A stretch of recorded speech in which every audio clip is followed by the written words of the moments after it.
हाँ जी, सभी को नमस्कार, जय हिंद। क्या हाल चाल है, कैसे हैं आप सभी लोग। उम्मीद करता हूँ आप सब लोग अच्छे होंगे, आपकी पढ़ाई बहुत अच्छे से चल रही होगी। आज हम एक ऐसा टॉपिक शुरू करने वाले हैं, क्लाइमेटोलॉजी का सबसे पहला वीडियो, जिसमें क्लाइमेट क्या होता है, क्लाइमेटोलॉजी क्या होता है, हवा कैसे बनती है, बारिश कैसे आता है, और उसके बाद एटमॉस्फेयर में क्या क्या है, कौन कौन सी गैसेस हैं, धूप आती है, धूप और गर्मी में क्या अंतर होता है, क्या धूप के साथ गर्मी साथ साथ चलती है, लाइट क्या होता है, इंसोलेशन क्या होता है, कैसे कैसे रेज होते हैं, सब कुछ यहाँ से 100% आपके एग्जाम में सवाल बनते हैं। ठीक, क्लियर हो गई बात। अब इसको कैसे समझना है, दिमाग को एकदम शांत करके बैठिएगा, पेन पेपर लेकर के, और उसके बाद से इसको करते जाइएगा शांति से। जहां भी समझ में ना आए, वीडियो को वहीं पर 1 मिनट पीछे करके दोबारा उसको देखिएगा। मैं कोशिश करूंगा थोड़ा आराम से चलूं, और धीरे धीरे आपको सारी बात समझ में आने लगेगी। ठीक है, क्योंकि पहली बार पढ़ रहे होंगे, तो इसलिए धीरे धीरे इसको पढ़ते जाइएगा, और एक बार पढ़ने के बाद दोबारा फिर से देख लीजिएगा। कभी भी क्लाइमेटोलॉजी में दिक्कत नहीं आएगी, 3 4 5 वीडियो लगेगा। ठीक है, कोई दिक्कत होती है, कोई परेशानी होती है उसके बाद भी, तो आप हमको कमेंट सेक्शन में बताइएगा, हम जो है उसका डाउट सॉल्व कर देंगे अलग से वीडियो में। उसके बाद जब ये पूरा कॉन्सेप्ट क्लियर हो जाएगा, उसके बाद हम लोग सवाल सॉल्व कर लेंगे, जीवन की सारी समस्या जो है खत्म हो जाएगी। तो बार बार एक ही काम करना है, क्या, रिवीजन। रिवीजन के अलावा कोई ऑप्शन नहीं है आपके पास। रिवीजन जितना ज़्यादा करेंगे उतना ज़्यादा जो है समस्याएं सॉल्व होती जाएंगी। आप बोलेंगे इधर क्यों देखते हैं बार बार, तो कंप्यूटर इधर चलता है, तो मैं अपने आप को भी कभी कभी देख लेता हूँ कि ठीक है, सब मामला अच्छा चल रहा है कि नहीं चल रहा है। चलिए वापस आते हैं सर। एटमॉस्फेयर पढ़ने से पहले मेरे भैया, क्लाइमेटोलॉजी क्या होता है, what do you mean by climate. Climate क्या होता है, तो जब लॉन्ग टर्म वेदर पैटर्न देखते हैं, आज एक साल 2025 का वेदर पैटर्न कैसा था, 2024 का वेदर पैटर्न कैसा था, 2023 का वेदर पैटर्न कैसा था, ठीक है, बारिश कब हुई, ठंडी कब आई, 2022 का वेदर वेदर पैटर्न कैसा था। इस तरह से जब आप 20 32 साल का जब वेदर पैटर्न एक बार में आप स्टडी करते हैं, तो उसको बोला जाता है क्लाइमेट। तो क्लाइमेट का मतलब क्या हुआ, क्लाइमेट का मतलब हो गया कि भैया लॉन्ग टर्म का जो वेदर होता है उसी को क्लाइमेट के नाम से जानते हैं। जैसे हम रंग बदलते हैं, हम सब ह्यूमन, हमसे ज़्यादा रंग बदलने वाला कोई है ही नहीं। ठीक है, जानवर तो कम रंग बदलते हैं, हम हर मिनट रंग बदलते हैं, हर मिनट मास्क लगाते रहते हैं, हर मिनट मास्क निकालते रहते हैं। तो समय भी, मौसम भी ऐसे ही रंग बदलता है। जब मौसम ऐसे रंग बदलता है तो उसकी स्टडी जो करी जाती है वो मौसम होता है। और मौसम जब लंबे समय तक देखा जाता है तो उसको क्लाइमेट यानी जलवायु के नाम से जानते हैं। अब आता है सवाल कि सर क्लाइमेटोलॉजी क्या होता है। क्लाइमेटोलॉजी का मतलब होता है scientific study of, logical study करते हैं लॉन्ग टर्म वेदर पैटर्न्स का। लॉन्ग टर्म वेदर पैटर्न्स का जो स्टडी होता है उसी को हम लोग क्या बोलते हैं, उसी को हम लोग क्लाइमेटोलॉजी कहते हैं। ठीक, ये है हमारा अर्थ। अर्थ जो है, अर्थ के ऊपर एक गैसियस ब्लैंकेट है, गैस का कंबल ओढ़े हुए अर्थ। इस गैसियस ब्लैंकेट को इस गैसियस ब्लैंकेट को कौन पकड़ के रखा हुआ है, जैसे मान लो ये है अर्थ, ठीक है, ये अर्थ है, और अर्थ के आसपास जो है, अर्थ के आसपास क्या है, एक ब्लैंकेट है, एक एरिया है, एक ऑरा है, और इसको पकड़ के रखने का काम कौन करता है, ये ग्रेविटेशन। तो ग्रेविटेशन जो होता है वो पकड़ के रखने का काम करता है।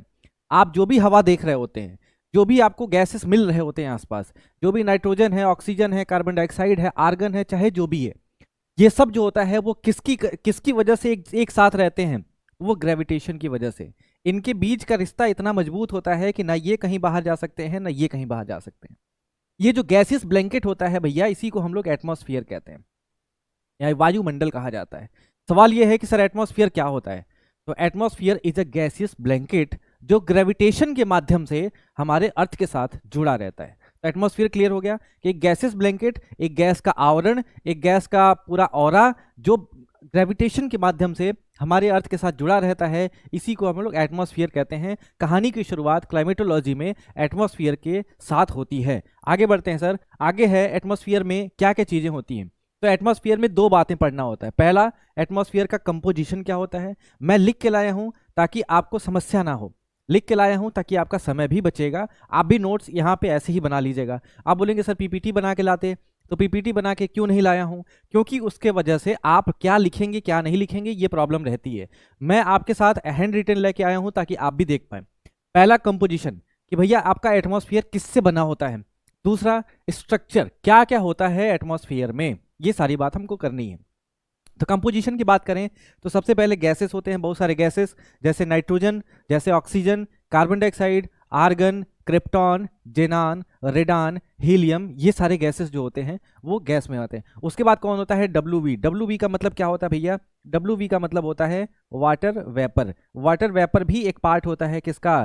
तो ये वायुमंडल यानी एटमॉस्फेयर का। उसके बाद होते हैं एरोसॉल्स, जो छोटे छोटे पार्टिकल्स होते हैं, धूल के कण हो गए, या जो भी आप देखते हैं कि एरोसॉल्स क्या होते हैं, जब आप गाड़ी चला रहे होते हैं तो हेडलाइट जब जल रहा होता है, रात का समय होगा, तो आपको देखेंगे छोटे छोटे पार्टिकल्स हवा में उड़ते रहते हैं, वही एरोसॉल्स होते हैं। आप कुछ मत करिए, ये एक फोन है और फोन का सरफेस है, इसको एक दिन 2 दिन के लिए ऐसे छोड़ दीजिए, कुछ हिलाइए मत, देखेंगे इसके ऊपर धूल के कण थोड़े थोड़े जम जाएंगे, यही एरोसॉल्स है। या आप ऐसे करेंगे कि जब आप धूप में खड़े रहते हैं तो देखते हैं तो धूप में जो है हवा ऐसे पार्टिकल्स उसमें आते रहते हैं, उस पार्टिकल को हम लोग क्या बोलते हैं? उस पार्टिकल को ही एरोसॉल्स के नाम से जाना जाता है। तो हमको समझ में आया सर, एटमॉस्फेयर के कंपोजिशन में हमको गैसेस मिलते हैं बहुत सारे, हमको वाटर वेपर मिलता है और हमको एरोसॉल्स मिलते हैं। ये सारी बात क्लियर हो गई है, ठीक है। और एरोसॉल्स का नेचर कैसा होता है? ये फ्लोटिंग है, यानी तैरते रहते हैं, घूमते रहते हैं, और ये एकदम मजेदार हैं, ठीक, घूमना इनका काम है, ठीक, सारी बात क्लियर। उसके बाद स्ट्रक्चर की बात करें तो स्ट्रक्चर में सबसे पहले आता है ट्रोपोस्फियर, जहां हम सब रहते हैं, ठीक है। अगर मान लीजिए ये मैं बना दूं, ये है एटमॉस्फेयर, तो एटमॉस्फेयर का सबसे पहला पार्ट होता है, इसको हम लोग बोलते हैं ट्रोपोस्फियर, ठीक है। ये बात क्लियर हो गई, जहां पर हम सब रहते हैं, जहां पर मौसम संबंधी घटनाएं होती हैं, जहां पर आंधी तूफान आते हैं, जहां पर बादल बनते हैं, जहां पर क्लाउड्स का फॉर्मेशन होता है, जहां पर वाटर वेपर होते हैं, जहां पर मानसून और बारिश की सिचुएशन देखने को मिलती है, जहां पर साइक्लोन और एंटी साइक्लोन देखने को मिलता है, ये सारी कहानी जो होती है वो ट्रोपोस्फियर में होती है। उसके बाद होता है सर अपने अपने पास स्ट्रेटोस्फियर। स्ट्रेटोस्फियर के बाद होता है मीजोस्फियर। क्या होता है सर? मीजोस्फियर। मीजोस्फियर के बाद होता है थर्मोस्फियर। थर्मोस्फियर के बाद होता है क्या? थर्मोस्फियर के बाद होता है एक्सोस्फियर। तो ये बात याद रखिएगा, पहले नीचे से, अगर आप नीचे से जाएंगे ऊपर या ऊपर से नीचे जाएंगे, अगर नीचे से ऊपर जाएंगे तो सबसे पहले ट्रोपोस्फियर, ट्रोपोस्फियर के बाद स्ट्रेटोस्फियर, स्ट्रेटोस्फियर के बाद मीजोस्फियर, मीजोस्फियर के बाद थर्मोस्फियर, थर्मोस्फियर के बाद आता है एक्सोस्फियर। क्लियर हो गया? ट्रोपोस्फियर, उसके बाद स्ट्रेटोस्फियर, उसके बाद मीजोस्फियर, उसके बाद आता है आपका थर्मोस्फियर, उसके बाद आता है एक्सोस्फियर, जिसको बहिर्मंडल के नाम से जाना जाता है, जहां पर एकदम से आपका एटमॉस्फियर खत्म हो जाता है। 100 किलोमीटर के आसपास का रेंज होता है, अगर आप यहाँ से 100 किलोमीटर तक जाएंगे तो एक्सोस्फियर में पहुंच जाएंगे। क्लियर हो गई बात? तो ट्रोपोस्फियर, उसके बाद स्ट्रेटोस्फियर, उसके बाद मीजोस्फियर, उसके बाद थर्मोस्फियर, उसके बाद आता है आपका एक्सोस्फियर। क्लियर हो गई बात? अब आता है कंपोजिशन कैसे कैसे होते हैं। तो कंपोजिशन के लिए यहाँ पर एक स्लाइड है, स्लाइड में आने से पहले मैं आपको कुछ और बातें बताना चाहता हूँ। जैसे देखिए, पूछा जाएगा आपसे नाइट्रोजन आपके एटमॉस्फेयर में कितना परसेंट है, जितना बता रहा हूँ उतना ही देखिएगा, इधर देखने की अभी कोई ज़रूरत नहीं है, इधर भी आपको देखने की कोई ज़रूरत नहीं है। ये टेबल बहुत ही ज़्यादा इंपॉर्टेंट है, इसको एकदम से याद कर लेना है। नाइट्रोजन कितना है आपके आपके एटमॉस्फेयर में? तो 78%। ऑक्सीजन कितना है? 20.9, मतलब 20.8 याद रखिएगा, ठीक है। उसके बाद आर्गन कितना है? 0.9 है। उसके बाद जो है कार्बन डाइऑक्साइड कितना है? तो 0.03 है। नियॉन कितना है? 0.02 है। हीलियम कितना है? 0.005 है। क्रिप्टॉन कितना है? 0.01 है। जेनॉन कितना है? 0.00009 है। हाइड्रोजन कितना है? 0.00005 है, ठीक है। तो पूछा जाएगा आपसे कि सबसे पहले कौन है, तो सबसे पहले है नाइट्रोजन। नाइट्रोजन के बाद कौन है? ऑक्सीजन। ऑक्सीजन के बाद कौन है? आर्गन। आर्गन के बाद कौन आता है? Carbon dioxide. कार्बन डाइऑक्साइड के बाद कौन आता है? नियॉन। नियॉन के बाद कौन आता है? हीलियम। तो ये बात हमको ध्यान रखना है। क्लियर हो गई बात? आइए इधर दिखाते हैं आपको। तो इधर दिखाने के लिए मैं यहाँ पे आना चाहता हूँ और आपको बताना चाहता हूँ। ये देखिए, नाइट्रोजन कितना है अपने पास? नाइट्रोजन है सर 78%। क्या है? नाइट्रोजन 78% है। उसके बाद ऑक्सीजन 28%, 20.8%। उसके बाद आर्गन 0.93, कार्बन डाइऑक्साइड 0.03। उसके बाद नियॉन, क्रिप्टॉन, जेनान और हीलियम, इसको ट्रेस गैसेस के नाम से जाना जाता है, जो कम मात्रा में मिलती है लेकिन इंपॉर्टेंट है। तो ट्रेस गैसेस में कौन कौन आता है? तो ट्रेस गैसेस में आते हैं सर आपके पास कुछ नाम, जैसे आपने देखा है नियॉन, उसके बाद कौन है? क्रिप्टॉन। क्रिप्टॉन के बाद कौन है? जेनॉन। जेनॉन के बाद कौन है? हीलियम। तो नियॉन, क्रिप्टॉन, जेनान और हीलियम जो होता है वो ट्रेस गैस के रूप में जाना जाता है। ये बात हो गई क्लियर? अब जो कंपोजिशन ऑफ एटमॉस्फेयर में गैसेस होती हैं, गैस 2 टाइप का होता है, एक होता है परमानेंट गैस, एक होता है वेरिएबल गैस। और कितने लोग परमानेंट को परमामेंट के नाम से जानते हैं, ठीक है। चाहे परमानेंट हो चाहे परमानेंट हो, एक ही बात है। तो परमानेंट गैसेस जो हमेशा रहती हैं, और जो टेम्पररी गैसेस होती हैं वेरिएबल, यानी जो चेंजेस होते रहते हैं। तो परमानेंट गैस जिसका कंपोजिशन हमेशा चेंज नहीं होता है, और जो वेरिएबल होते हैं वो चेंज होते रहते हैं। जैसे कार्बन डाइऑक्साइड, कार्बन डाइऑक्साइड की मात्रा कहीं पर ज़्यादा कहीं पर कम होती है। जहाँ पर ज़्यादा होता है वहाँ पर कार्बन डाइऑक्साइड ज़्यादा है तो वो मात्रा दूसरी हो गई। तो आप फिक्स नहीं कर सकते कि भैया कार्बन डाइऑक्साइड 0.03 ही है। अभी मैं आपको बताऊंगा, 1850 का समय था, 1850 का समय था, और 1850 के समय फ़ोन भी आने लगता है। 1850 में कार्बन डाइऑक्साइड का मात्रा जो था वो 300 ppm हुआ करता था, पार्टिकुलेट पर मैटर हुआ करता था, ठीक है। और अभी बढ़कर कितना हो गया है, 419 ppm हो चुका है। यानी इसका मतलब है कार्बन डाइऑक्साइड जो है बढ़ रहा है। इसको किलिंग कर्व के नाम से जाना जाता है। आगे वाले आने वाले समय में मैं बता दूंगा, ठीक है। तो परमानेंट गैस में कौन कौन आता है? पहला हो गया नाइट्रोजन और दूसरा हो गया ऑक्सीजन। ऑक्सीजन के दो काम, पहला वो लाइफ देता है, जीवन देता है प्लांट और एनिमल को, और दूसरा किसी भी चीज को आग लगाने का काम आता है। दो लोगों के बीच में, ठीक है, आग लगाने का काम करना है तो क्या बनना पड़ेगा? ऑक्सीजन। ऑक्सीजन जो होता है वही आग लगाता है। अगर ऑक्सीजन ना रहे तो आग नहीं लग सकता। तो कंबशन यानी जलाने में किसी चीज को हेल्प करता है तो उसका नाम है ऑक्सीजन। वेरिएबल गैस की बात करें तो कार्बन डाइऑक्साइड होता है, वाटर वेपर और ओजोन। वाटर वेपर कैसे? यानी जलवाष्प कैसे? जहां पर वाटर वेपर वेपराइजेशन ज़्यादा होता है, जहां पर पानी जो होता है वो भाप बन के उड़ता है ज़्यादा, वहां पर वाटर वेपर की संख्या ज़्यादा होती है। लेकिन अगर कहीं पर वाटर वेपर की संख्या कम है, इसका मतलब वहां पे वेपराइजेशन कम हो रहा है। और ओजोन जो होता है वो भी धीरे धीरे आने वाले समय में, अभी 10 मिनट के अंदर मैं समझाऊंगा, ओजोन भी वेरिएबल गैस होता है। उसके बाद बात करें सर नाइट्रोजन के बारे में, नाइट्रोजन जो 78% के साथ है। तो नाइट्रोजन जो होता है नॉक्स के फॉर्म में होता है। नॉक्स के फॉर्म में एक्स का मतलब 1 भी हो सकता है, 2 भी हो सकता है, 3 भी हो सकता है, तो कुछ भी आप मान लीजिएगा। एलिमेंटल नाइट्रोजन जो होता है नाइट्रिक एसिड के फॉर्म में पाया जाता है, और यही नाइट्रिक एसिड जो होता है HNO3, यही जो होता है एसिड रेन भी करता है, HNO3 और H2SO4। देखिए आपके हवा में जो होता है क्या मिलता है। एसिड रेन के बारे में 2 मिनट लगेगा, मैं आपको समझा देता हूँ। देखिए होता ये है ना कि आपके हवा में क्या है? सल्फर है, और आपके हवा में क्या है? नाइट्रोजन है। होता है उसके बाद क्या है? पानी के साथ जब वो मिल जाते हैं, देखिए एक सल्फर है, एक नाइट्रोजन है, जब ये पानी के साथ मिलते हैं और ये भी पानी के साथ मिलते हैं तो ये बना देते हैं H2SO4, ठीक है, सल्फ्यूरिक एसिड। सल्फ्यूरिक एसिड ये बना देते हैं HNO3, और पानी के साथ जो होते हैं गिर जाते हैं। इसी को एसिड रेन के नाम से जानते हैं। एसिड रेन में कौन कौन से गैसेस होती हैं? तो सल्फर और नाइट्रोजन। और एसिड रेन में कौन कौन से एसिड होते हैं? तो सल्फ्यूरिक एसिड और नाइट्रिक एसिड। इस बात को लिख लीजिएगा, ठीक है। और इसी वजह से ताजमहल जो होता है पीला पड़ रहा है। इसी वजह से बोला जाता है कि पहली बारिश में किसी को बाहर नहीं जाना चाहिए। पहली बारिश में आज से 50 साल 100 साल पहले की बात हो रही थी। आज के समय सल्फर और नाइट्रोजन का पॉल्यूशन बढ़ चुका है, तो आज के समय जितनी बार बारिश होती है उतनी बार एसिड रेन का ही स्कोप होता है। इसीलिए किसी भी बारिश में आप अगर जाएंगे तो भीग जाएंगे। इसीलिए बोला जाता है कि बारिश में थोड़ा कम जाया करिए, और जितने लोग बारिश में भीगते हैं वो बीमार पड़ ही जाते हैं, क्योंकि सल्फर और नाइट्रोजन की पॉल्यूशन की वजह से आप बीमार पड़ते हैं। सारी बात क्लियर हो रही है? अब आगे देखिए, नाइट्रोजन कहाँ से निकलता है? जो भी डिकम्पोजिशन होता है, जो भी जानवर मर गए हैं, पेड़ पौधे मर गए हैं, तो उसकी वजह से जो डिकम्पोजिशन होता है, जो सड़न और गलन की प्रक्रिया होती है, उससे भी नाइट्रोजन गैस निकलता है। वोल्केनिक इरप्शन, जब भी वोल्केनो, हैप्पी बर्थडे होता है वोल्केनो का, वोल्केनो के बारे में हमने सारी बात करी थी, पूरी डिटेल में बात करी थी। इसी चैनल पे वीडियो है, आप जाके देख लीजिएगा, आपको सारी बात क्लियर हो जाएगी। वोल्केनिक इरप्शन में दो गैसेस निकलती हैं बहुत प्राइमरली। पहले का नाम होता है सल्फर और दूसरे का नाम होता है सर नाइट्रोजन, ठीक है। तो इसीलिए बोला जाता है कि जहां भी वोल्केनो आता है वहां पर सल्फर के माउंटेन भी देखने को मिलते हैं। तो नाइट्रोजन गैस कहां से निकलती है? वोल्केनिक इरप्शन से निकलती है। और प्लांट्स जो होते हैं वो नाइट्रोजन को जबरदस्त यूज करते हैं, धमाके के साथ यूज करते हैं। इसीलिए इस पूरे प्रोसेस को नाइट्रोजन फिक्सेशन के नाम से जाना जाता है।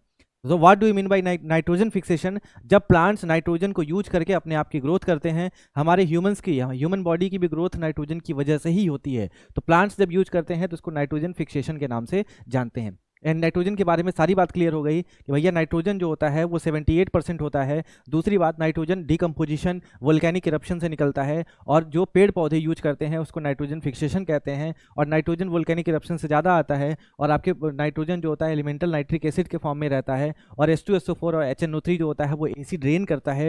यानी एसिड रेन के लिए गैस जिम्मेदार कौन से हैं? तो सल्फर और नाइट्रोजन। सारी बात क्लियर हो गई है? आगे बढ़ा जाए। आगे देखिए, आगे इसमें आता है सबसे पहले एरोसॉल के बारे में। एरोसॉल के बारे में पढ़ने से पहले मैं आपको वाटर वेपर के बारे में पढ़ाना चाहता हूँ। ये देखिए, यहाँ भी मैंने कुछ लिखा हुआ है, इसको बाद में लिखा था तो हैंड राइटिंग देख रहे होंगे आप।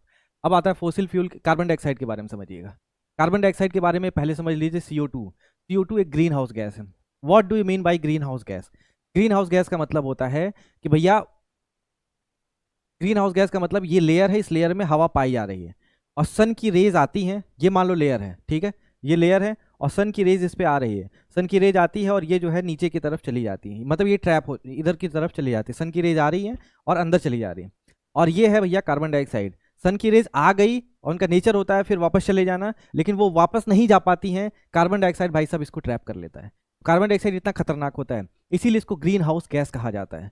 ग्रीन हाउस गैस का मतलब समझ गए, ग्रीन हाउस गैस का मतलब ट्रैप कर लेता है किसको, सनलाइट को।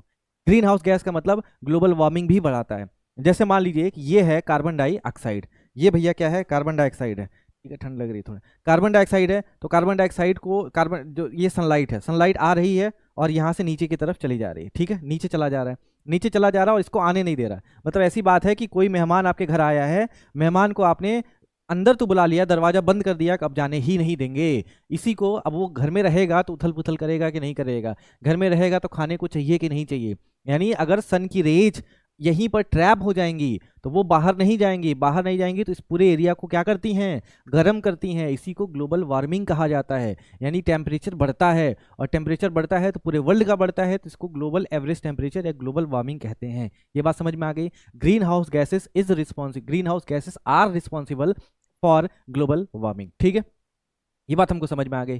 पहले जो है CO2 300 ppm होता था, आज भी 0.03 लिखते हैं।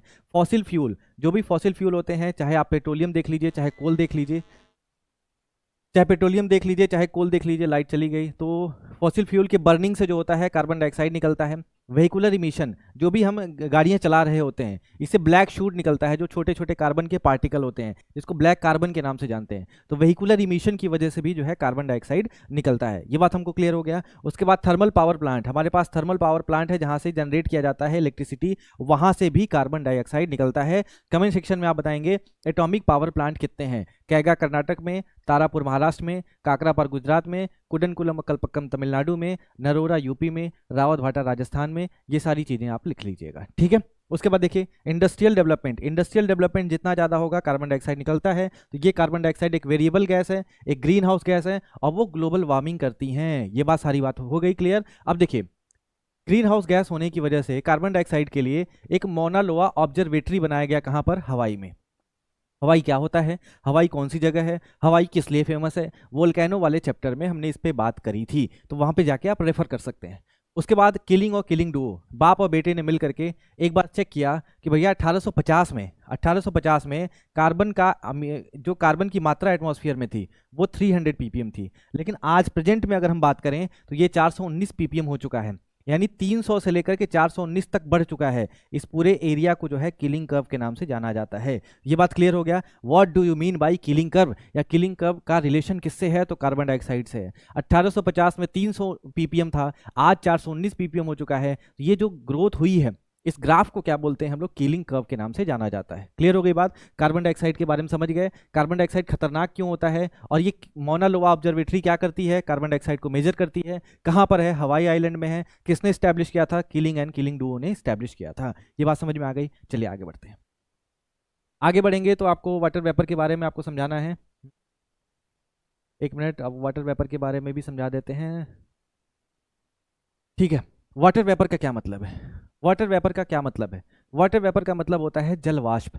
पानी जो भाप बन के रहता है उसी को वाटर वेपर कहते हैं। अब पूछा जाता है कि 90% जो वाटर वेपर होता है वो 5 किलोमीटर के एरिया में ही रहता है, उसके बाद एटॉमिक एटमॉस्फेयर के लेयर के बाद खत्म हो जाता है। इसका क्या मतलब है, इसका मतलब है वाटर वेपर तब रहेगा ना जब उसके पास एनर्जी रहती है, और धीरे धीरे जब समय के साथ वो ऊपर की तरफ जाने लगता है तो ऊपर के साथ ऊपर जाता है तो ठंडा होता है, और जब जल वाष्प ठंडा होगा, वाटर वेपर ठंडा होगा, तो वाटर ड्रॉपलेट बना लेता है। इसीलिए 90% वाटर वेपर 5 किलोमीटर के एटमॉस्फेयर के रेंज में पाए जाते हैं। एक ग्रीन हाउस गैस है जो ट्रैप तो करती है सनलाइट को ट्रैप तो करती है, लेकिन एक लंबे समय तक ट्रैप करके नहीं रख पाती है। इसीलिए इसको ग्लोबल वार्मिंग, इसलिए इसकी वजह से ग्लोबल वार्मिंग नहीं होता है। कहीं कहीं आपको देखने को मिलेगा ग्लोबल वार्मिंग होता है, लेकिन एक बहुत कम अमाउंट में होता है, इसलिए नेग्लिजिबल हम मान सकते हैं। बात समझ में आ रही है। क्या करती है, ये भी गैस है, ट्रैप करके तो रख लेती है, लेकिन ये पानी है, पानी बारिश हो जाती है, फिर पानी चला जाता है, फिर जलवाष्प बनता है, तो बहुत लंबे समय तक ट्रैप करके नहीं रख पाती है। एक ऐसी बात है कि किसी को घर में बुला लिया, लेकिन मैं कमज़ोर हूँ, तो वो कभी भी आता है जाता है, हमको फर्क ही नहीं पड़ता है, क्योंकि हमको डर लगता है उससे। तो ये वही बात है। वाटर वेपर जो होती है ग्लोबल वार्मिंग नहीं करती है, लेकिन एक ग्रीन हाउस गैस है। तो फिर से समझ लीजिए, एक ग्रीन हाउस गैस है, लेकिन उसके बाद भी ग्रीन हाउस गैस होने के बाद भी ग्लोबल वार्मिंग नहीं करती है। इसका क्या नाम है? Water vapour. क्यों? क्योंकि ये एक पार्ट है हाइड्रोलॉजिकल साइकिल का। हाइड्रोलॉजिकल साइकिल क्या है, अगले वीडियो में हम आपसे बात करेंगे। बात समझ में आ रही है? अब सवाल ये है कि बताइए कहाँ पर ग्रीन हाउस गैस ज़्यादा होगा? जहाँ पर धूप ज़्यादा आएगी वहाँ पर भाप पानी बन के भाप पानी वाला पानी जो है वो भाप बन के उड़ेगा। भाप बन के जब उड़ेगा तो वहां पर वाटर वेपर ज्यादा होगा। अब बताइए अगर मैं बात करूं आपसे, ये है आपका अर्थ। अर्थ पे ये है 0 डिग्री। 0 डिग्री पे सीधा धूप पड़ता है। सीधा धूप पड़ता है तो यहाँ पर वाटर वेपर की संख्या जो है ज़्यादा होती है। लेकिन अगर बात करें 90 डिग्री पोल पर, तो यहाँ पर स्लैंट में जाता है, धूप जाता ही नहीं है। और धूप जाता ही नहीं है तो यहाँ पर वाटर वेपर जो होते हैं वो क्या होते हैं? कम हो जाते हैं। तो यही लिखा हुआ है कि जैसे जैसे आप इक्वेटर से पोल की तरफ बढ़ते हैं, वाटर वेपर की संख्या जो होती है क्या होती है? कम होने लगती है। ठीक है। और जैसे जैसे हवा ऊपर की तरफ जाते हैं, जैसे जैसे ऑल्टीट्यूड की तरफ जाते हैं, वैसे वैसे वो पानी जो वाटर वेपर था वो वाटर ड्रॉपलेट बनने लगता है। तो इसकी वजह से ऊपर जाते समय भी आपका वाटर वेपर कम होने लगता है। दो बात क्लियर हो गया। अगर इक्वेटर से पोल की तरफ जाएंगे तो वाटर वेपर जो होता है कम होता है, और अगर आप ऑल्टीट्यूड के साथ जा रहे हैं तो वहां पर भी वाटर वेपर कम होने लगता है। ठीक है। और अब बात आती है गर्मी के मौसम में। गर्मी के मौसम में धूप ज़्यादा रहती है तो उसकी वजह से वाटर वेपर ज़्यादा होते हैं, और ठंडी के मौसम में वाटर वेपर कम होते हैं। ये सारी बात हम जानते हैं, ये सारी बात हम सबको क्लियर हो चुकी है। आगे बढ़ा जाए। नाइट्रोजन के बारे में बता चुका हूं आपको, और एरोसॉल के बारे में बात करते हैं। What do mean by aerosol? जो फ्लोटिंग है, जो तैरते हुए सस्पेंडेड पार्टिकल्स एटमॉस्फेयर में होते हैं उसको बोला जाता है एरोसॉल। सस्पेंडेड पार्टिकल मतलब फ्लोट कर रहे होते हैं। ये बहुत खतरनाक होते हैं। इसको पर्टिकुलेट मैटर के नाम से भी जाना जाता है। किस नाम से जाना जाता है? पर्टिकुलेट मैटर के नाम से जाना जाता है। तो दो टाइप के पार्टिकुलेट मैटर का नाम आपने सुना होगा, PM2.5 और PM10 का नाम सुना होगा, जो AQI यानी एयर क्वालिटी इंडेक्स में दिखाया जाता है। एक AQI छोटे छोटे पार्टिकल्स होते हैं, इतने छोटे पार्टिकल्स PM2.5 होते हैं। AQI खतरनाक है। क्यों खतरनाक है? क्योंकि इतने छोटे पार्टिकल्स होते हैं जो आपके नॉस्ट्रिल से होते हुए लंग्स में चले जाते हैं। ना तो नॉस्ट्रिल्स उसको बचा पाता है, ना तो लंग्स बचा पाता है, और ये सीधे जाकर ब्लड में घुल जाते हैं, ब्लड स्ट्रीम में मिल जाते हैं। इसकी वजह से पूरे बॉडी को खतरनाक और बीमारी से झेलना पड़ता है। तो AQI इतना खतरनाक क्यों होता है? क्योंकि PM2.5 ज़्यादा होता है। ठीक है, क्लियर हो गई बात। अब आता है एरोसॉल कैसे बनते हैं। तो नेचुरल एरोसॉल होते हैं जो सॉल्ट के पार्टिकल्स होते हैं, जो डस्ट के पार्टिकल्स होते हैं, जो वोल्केनिक डस्ट होता है। वोल्केनिक डस्ट, वोल्केनो आता है तो जो डस्ट आता है वो एरोसॉल बनाता है। एंथ्रोपोजेनिक, एंथ्रोपोजेनिक की बात करें, एंथ्रोप मतलब क्या होता है? ANTHROP। एंथ्रोप मतलब होता है ह्यूमन। क्या नाम है इसका? एंथ्रोप मतलब ह्यूमन। जेन मतलब होता है बर्थ, यानी ह्यूमन मेड जो होता है उसको एंथ्रोपोजेनिक कहते हैं। तो इंडस्ट्रियल सूट मतलब होता है जो फैक्ट्री से धुएं निकलते हैं उसमें ब्लैक कार्बन होते हैं छोटे छोटे, उसको इंडस्ट्रियल सूट कहते हैं। और जो व्हीकुलर इमिशन होता है उसमें भी इंडस्ट्रियल सूट आता है, वो भी एक एरोसॉल का काम करता है। जैसे ब्लैक कार्बन हो गया और ब्राउन कार्बन हो गया, ये सब एरोसॉल होते हैं। कमेंट सेक्शन में ब्लैक कार्बन और ब्राउन कार्बन में क्या अंतर होता है एक बार लिख दीजिएगा। आगे बढ़ें तो आपको समझ में आएगा कि भैया ये तो ठीक है, एक चीज़ और छूट गया इसमें, सब चीज़ हो गया है क्लियर। हमने गैस में नाइट्रोजन के बारे में बात कर लिया, ऑक्सीजन के बारे में बात कर लिया। हाँ, तो एरोसॉल में जो होते हैं पॉजिटिव। अब एरोसॉल के सिग्निफिकेंस की बात कर लें कि ये तो सारी बात क्लियर हो गई है। एरोसॉल का सिग्निफिकेंस क्या है? तो अब ध्यान से देखिएगा। होता ये है, सिग्निफिकेंस की बात करें, एरोसॉल का काम क्या है। एरोसॉल जो होता है एक पॉजिटिव सिग्निफिकेंस भी रखता है, एक नेगेटिव सिग्निफिकेंस भी रखता है। अगर हम पॉजिटिव की बात करें तो क्या होता है भैया, ये एरोसॉल्स होते हैं, छोटे छोटे एरोसॉल्स हैं। ठीक है, ये छोटे छोटे पार्टिकल्स हैं एरोसॉल के। अब ये एरोसॉल होते हैं जो फ्लोटिंग है। अब होता क्या है, वाटर वेपर आगे की तरफ बढ़ता है, वाटर वेपर ऑल्टीट्यूड के साथ ऊपर की तरफ जाता है। जब ऊपर जाता है तो वहाँ का टेम्परेचर कम होने लगता है। टेम्परेचर जब कम होने लगता है तो वो वाटर जो वेपर है वो ड्रॉपलेट बन जाता है। इस पूरे प्रोसेस को हम लोग क्या बोलते हैं? कंडेंसेशन बोलते हैं। इसको क्या बोलते हैं हम लोग? कंडेंसेशन बोलते हैं। कंडेंसेशन होगा तो वाटर ड्रॉपलेट बनेगा। वाटर ड्रॉपलेट बनेगा तो वो जो होता है इस पार्टिकल के साथ जो है मिल जाता है। उसको एक सरफेस एरिया चाहिए होता है पानी को बचने के लिए, रुकने के लिए। मुझे मान लो मैं यहाँ पर खड़ा हूँ अर्थ पर, ये अर्थ नहीं रहेगा तो मैं नीचे चला जाऊँगा, तो ये जो होता है इसके आसपास जो हो जाता है आ जाता है। तो ये एरोसॉल का काम होता है, और ये धीरे धीरे बहुत सारे एरोसॉल मिल जाते हैं तो ये क्या बना देता है? क्लाउड बना लेता है। क्या बना लेता है? क्लाउड। और क्लाउड से क्या हो जाती है? बारिश हो जाती है। तो ये है एरोसॉल का पॉजिटिव सिग्निफिकेंस। नेगेटिव की अगर हम बात करें, नेगेटिव ये होता है कि भाई ब्लैक होता है जो एरोसॉल्स होते हैं वो ब्लैक होते हैं। ब्लैक होते हैं तो एब्जॉर्ब कर लेते हैं खूब ज़्यादा सनलाइट को।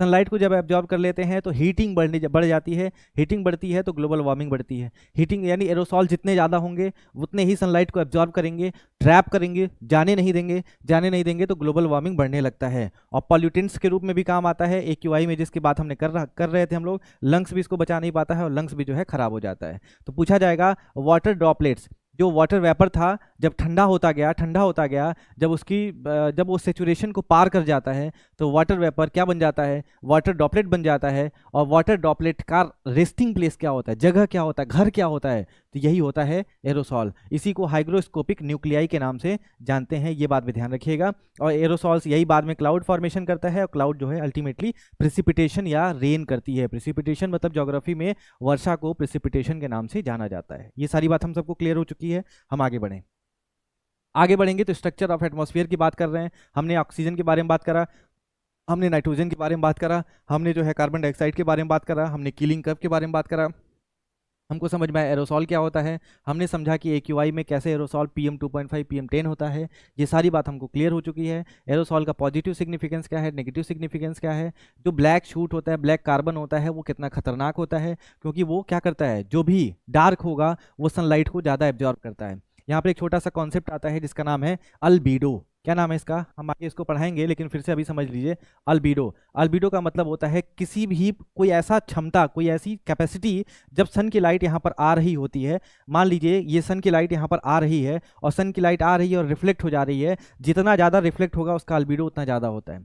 ठीक है, एक ऐसी कैपेसिटी जब सन की लाइट को कोई भी सरफेस रिफ्लेक्ट कर देता है, आया और चला गया, ठीक है, तो जिसका अल्बीडो जितना ज़्यादा होता है वो सन की लाइट को उतनी तेज़ी से जो है रिफ्लेक्ट कर देता है। जैसे मान लीजिए सफ़ेद कोई भी चीज़, व्हाइट स्नो की बात कर लें, सफ़ेद जो बर्फ़ होता है, जो बर्फ होता है वो क्या करता है, जितना सन की लाइट आती है उतना ही वो उसको वापस कर देता है। यानी व्हाइट स्नो की जो क्या होती है, अल्बीडो जो होता है हाई होता है। लेकिन अगर कोई ब्लैक चीज़ है, ठीक है, जैसे ये ब्लैक है, ये पूरा एरिया ब्लैक है, अगर सन की लाइट आ रही है तो ये एब्जॉर्ब करता है क्या करता है, एब्जॉर्ब करता है। एब्जॉर्ब करता है तो ब्लैक का अल्बीडो जो होता है वो स्लो होता है, ठीक है, बहुत कम होता है। इसीलिए कहा जाता है गर्मी के मौसम में आपको कैसे कपड़े पहनने चाहिए, तो लाइट कलर के पहनने चाहिए। क्यों लाइट कलर के, क्योंकि वो सन की लाइट को ज़्यादा एब्जॉर्ब नहीं करेगा। जब सन की लाइट एब्जॉर्ब नहीं होगी तो गर्मी कम लगेगी, गर्मी कम लगेगी तो आराम से आप रहेंगे। और जब ठंडी का मौसम है तो डार्क कपड़े पहनिए ताकि आपका लाइट एब्जॉर्ब हो, आपका लाइट क्या है, सन का लाइट एब्जॉर्ब हो। और सन का लाइट जब एब्जॉर्ब होगा तो उसके बाद जो होता है थोड़ा गर्मी लगता है तो ठंडी में आपको आराम मिलता है। ये सारी बात हम सबको क्लियर हो चुकी है। हम आगे अब बात करेंगे भैया, अल्बीडो समझ में आ गया कि the capacity of reflecting back of the sun rays. अब आगे बढ़ें तो स्ट्रक्चर ऑफ एटमॉस्फेयर के बारे में बात करना है। सबसे पहले कौन था, थर्मल क्लासिफिकेशन। सबसे पहले ट्रोपोस्फियर, उसके बाद स्ट्रेटोस्फियर, उसके बाद मेजोस्फियर, उसके बाद थर्मोस्फियर, उसके बाद एक्सोस्फियर, यही था हमारे पास। अब आता है सवाल कि सर थर्मल क्लासिफिकेशन मतलब ट्रोपोस्फियर की बात करें तो ट्रोपोस्फियर में जैसे जैसे ऑल्टीट्यूड बढ़ता है वैसे वैसे जो होता है टेम्परेचर कम होने लगता है, इसी को नॉर्मल लैप्स रेट कहते हैं। स्ट्रेटोस्फियर की बात करें तो सब जैसे जैसे ऑल्टीट्यूड बढ़ेगा वैसे वैसे टेम्परेचर भी बढ़ता है। मेजोस्फियर की अगर हम बात करें तो जैसे जैसे टेम्परेचर बढ़ता है वैसे वैसे जैसे जैसे ऑल्टीट्यूड बढ़ता है वैसे वैसे टेम्परेचर डाउन होता है। सबसे कूलेस्ट लेयर पाई जाती है। आइनोस्फियर में टेम्परेचर बढ़ता है और ऑल्टीट्यूड भी बढ़ता है। एक्सोस्फियर में जो सबसे ज़्यादा ठंडा हो जाता है। तो इसके बारे में हम आपसे बात करेंगे। यहाँ पे समझिएगा ट्रैप बनता है और क्या ट्रैप बनता है ये चीज़ क्लियर कर लीजिएगा, ठीक है। सबसे पहला अपने पास क्या है, ट्रोपोस्फियर। ट्रोपोस्फियर जो होता है लोएस्ट और मोस्ट इंपॉर्टेंट लेयर होता है एटमॉस्फेयर का। क्यों सर मोस्ट इंपॉर्टेंट, क्योंकि ज़िंदगी जीने के लिए ट्रोपोस्फियर की बिल्कुल ज़रूरत होती है। बिना ट्रोपोस्फियर के आप ज़िंदगी को जी नहीं सकते। ये सारी बात समझ में आ रही है। क्यों पढ़ना है अब इसके बारे में बताते हैं, ठीक है। बारिश संबंधी घटना हो गई, चाहे या फिर ज़िंदगी को जीना है तो उसके लिए बेस्ट जो बैलेंस एक एटमॉस्फेयर की ज़रूरत होती है, एक इफेक्ट की ज़रूरत होती है, वो सब ट्रोपोस्फियर प्रोवाइड करता है। बारिश का होना या नहीं होना ट्रोपोस्फियर में होता है। बादल बनेगा नहीं बनेगा ट्रोपोस्फियर कराएगा। तो ट्रोपोस्फियर जहाँ पर हम रहते हैं 0 से लेकर के 18 किलोमीटर का रेंज होता है। तो अब सवाल आता है क्यों, क्योंकि all weather pattern phenomena takes place in this layer. तो जितने भी वेदर पैटर्न होते हैं, वेदर फिनोमिना होता है, वो ट्रोपोस्फियर में ही बनता है। थिकनेस जो होती है वो इक्वेटर पे हाई होती है और पोल्स पे क्या होती है, लो होती है। इसके बारे में थोड़ा ध्यान समझिएगा। होता ऐसा है कि जब हवा गर्म होती है, समझिएगा ध्यान से, मान लीजिए ये एक सरफेस है, सरफेस के आसपास ये हवा है, ठीक है। हवा जब गर्म होगी ना, हवा जब गर्म होगी तो ऊपर की तरफ जाती है, ऊपर की तरफ जाती है मतलब एक्सपेंड होती है। जैसे मान लीजिए आप बैठ के पढ़ रहे हैं, और बैठ के पढ़ रहे हैं और आसपास जो है मम्मी पापा भाई बहन सब लोग खड़े हैं, तो आप चुपचाप ऐसे हैं, ठीक है। और जैसे ये लोग चले गए, आप फैलना शुरू किया, अब हम बताते हैं, रुको, ठीक है। तो फैलना शुरू किए, इसका मतलब है कि जब जैसे टेम्परेचर बढ़ता है, जैसे टेम्परेचर बढ़ता है, हवा फैलना शुरू करता है, हवा फैलाना शुरू करता है अपने आप को, फैलता है। यानी इक्वेटर में सन की लाइट ज़्यादा है, सन की लाइट ज़्यादा है तो टेम्परेचर भी ज़्यादा है, और टेम्परेचर ज़्यादा है तो सन की लाइट जो सॉरी हवा जो होती है फैलती है, ऊपर की तरफ जाती है। इसलिए जो थिकनेस होता है वो इक्वेटर पर ज़्यादा होता है। पोल्स पे बात करिए, पोल्स पे सब कुछ मामला ठंडा होता है, ठंडा होता है तो हवा जो होती है नीचे की तरफ आती है, नीचे की तरफ आती है तो ऊपर बहुत हवा रह नहीं जाती है, थिकनेस जो होता है वो मोटाई जो होता है वो कम हो जाता है। ये बात हम सबको क्लियर हो गया है। यानी थिकनेस जो होता है इक्वेटर पे सबसे ज़्यादा होता है, और पोल्स पे जो होता है सबसे कम होता है। एयर अगर हीट हो रही है तो एक्सपेंड होगा तो थिकनेस बढ़ेगा, एयर अगर जो ठंडा हो रहा है तो हीट कम हो रहा है और थिकनेस यहाँ पर कम होता है। और ये सारी बात आपको क्लियर होनी चाहिए। क्लियर हो गई बात? तो पहला हो गया ट्रोपोस्फियर। ट्रोपोस्फियर के बारे में हमने बात करा है। इसके बाद आगे बढ़ें, आगे बढ़ें तो आपके पास मिलेगा क्या, उसके बाद आता है, हाँ इसके बाद आता है आपके पास, चलिए एल्टीट्यूड जैसे जैसे बढ़ता है, ऊंचाई जैसे जैसे बढ़ती है, टेम्परेचर कम होने लगता है ट्रोपोस्फियर में। किसकी बात कर रहे हैं हम? ट्रोपोस्फियर में। इसी को नॉर्मल लैप्स रेट के नाम से जानते हैं। लैप्स रेट बहुत सारे होते हैं तो कभी भी कंफ्यूज मत होइएगा। नॉर्मल लैप्स रेट अलग चीज़ है, और नॉर्मल लैप्स रेट को इन्वायरमेंटल लैप्स रेट के नाम से जाना जाता है। एडियाबेटिक लैप्स रेट आगे पढ़ते हैं, वो बहुत हाई लेवल की चीज़ें हैं, तो वो दूसरी बात होती है। तो नॉर्मल लैप्स रेट या इन्वायरमेंटल लैप्स रेट का मतलब होता है जैसे जैसे हम ऊंचाई के साथ आगे बढ़ते हैं वैसे वैसे टेम्परेचर जो होता है डाउन होने लगता है। कहने का मतलब 165 मीटर जैसे ऊपर जाएंगे 1 डिग्री सेल्सियस टेम्परेचर डाउन हो जाता है, और 1 किलोमीटर में अप्रॉक्स 6.5 डिग्री सेल्सियस डाउन होने लगता है। इसी को नॉर्मल लैप्स रेट के नाम से जानते हैं। यानी ट्रोपोस्फियर में जैसे जैसे आप ऊपर की तरफ जा रहे होते हैं, यानी ऑल्टीट्यूड के साथ साथ जो आपका टेम्परेचर होता है वो कम होने लगता है। ये बात हम सबको क्लियर हो गया है? बताइए क्लियर हुआ क्या? यहाँ पे ग्राफ देखिए, यहाँ पे ध्यान से अगर आप देखेंगे तो आपको ये बात समझ में आएगी कि ये देखिए ये है ट्रोपोस्फियर। ट्रोपोस्फियर में धीरे धीरे जैसे जैसे ऊपर की तरफ जा रहे हैं, ये देखिए टेम्परेचर कम हो रहा है। पहले 20 था और धीरे धीरे घटते घटते एक समय पर यहाँ पर 50 के आसपास आ चुका है। यानी ट्रोपोस्फियर में जैसे जैसे ऊपर जाते हैं वैसे वैसे टेम्परेचर जो होता है वो कम होता जाता है। ये सारी बात क्लियर हो गई? जैसे जैसे ऊपर जाते हैं वैसे वैसे टेम्परेचर कम होने होता जाता है। इसी को नॉर्मल लैप्स रेट या इन्वायरमेंटल लैप्स रेट के नाम से जानते हैं। क्लियर हो गई बात? अब आगे बढ़िए। देखिए स्ट्रेटोस्फियर में क्या होता है, स्ट्रेटोस्फियर में जैसे जैसे ऊपर की तरफ जाते हैं टेम्परेचर बढ़ता चला जाता है, बढ़ता चला जाता है।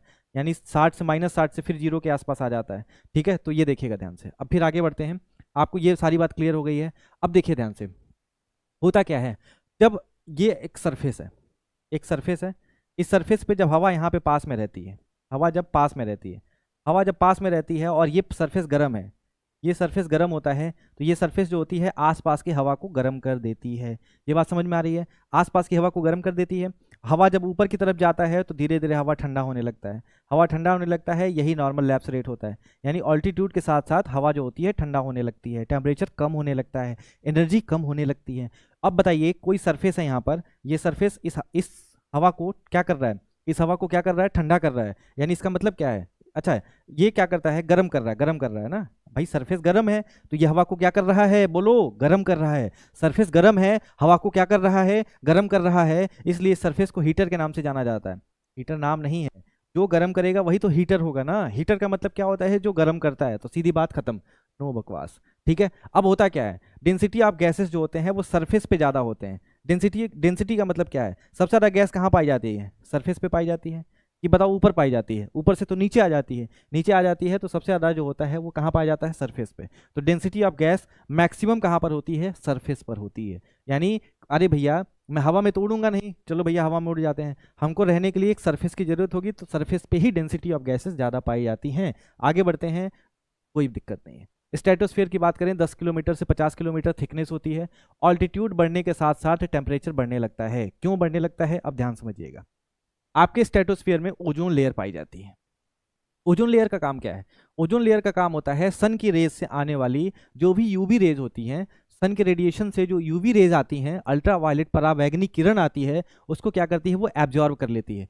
जब एब्जॉर्ब करेगी तो बताओ टेम्परेचर बढ़ेगा कि नहीं बढ़ेगा? जी हाँ सर, टेम्परेचर बढ़ता है। और इसी वजह से जब धीरे धीरे जब ऊपर की तरफ जाते हैं तो ओजोन और ज़्यादा मिलती हैं, और ज़्यादा मिलती हैं तो और यूवी रेडिएशन को एब्जॉर्ब करती हैं, और यूवी रेडिएशन को एब्जॉर्ब करती हैं तो टेम्परेचर और बढ़ता है। इसीलिए कहा जाता है स्ट्रेटोस्फीयर में ऑल्टीट्यूड बढ़ने के साथ साथ टेम्परेचर क्या होता है, बढ़ता है। ये सारी बात क्लियर हो गई। ऑल्टीट्यूड बढ़ने के साथ साथ टेम्परेचर जो होता है बढ़ता है, ये क्लियर रखिएगा, ठीक है। क्यों ऐसा होता है? क्योंकि ओजोन पाई जाती है, इसीलिए इस स्फीयर को ओजोनोस्फीयर के नाम से जाना जाता है। और ये ओजोन जो स्ट्रेटोस्फीयर में पाई जाती है उसको गुड ओजोन कहते हैं। गुड ओजोन का मतलब है कि कुछ बैड ओजोन भी होता होगा। आगे आने वाली स्लाइड में 5 मिनट के अंदर मैं समझाऊंगा गुड ओजोन और बैड ओजोन में क्या अंतर होता है, ठीक है।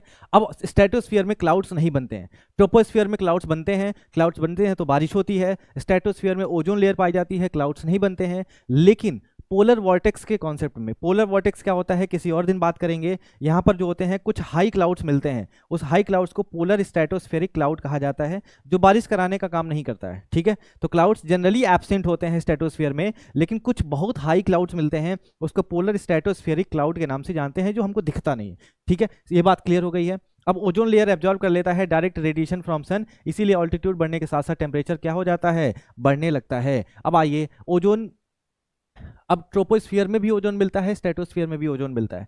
ट्रोपोस्फियर में बैड ओजोन होता है, स्ट्रेटोस्फियर में गुड ओजोन होता है। होता क्या है, देखिए ये ऑक्सीजन है, ये क्या है आपके पास, ऑक्सीजन। मैं इसको थोड़ा सा अलग से बना दूं, तो 1 मिनट रुक जाइए, मैं इसका चेंज कर लेता हूँ कलर, ठीक है। अब देखिए ध्यान से, होता ये है ना कि ये है आपके पास ऑक्सीजन।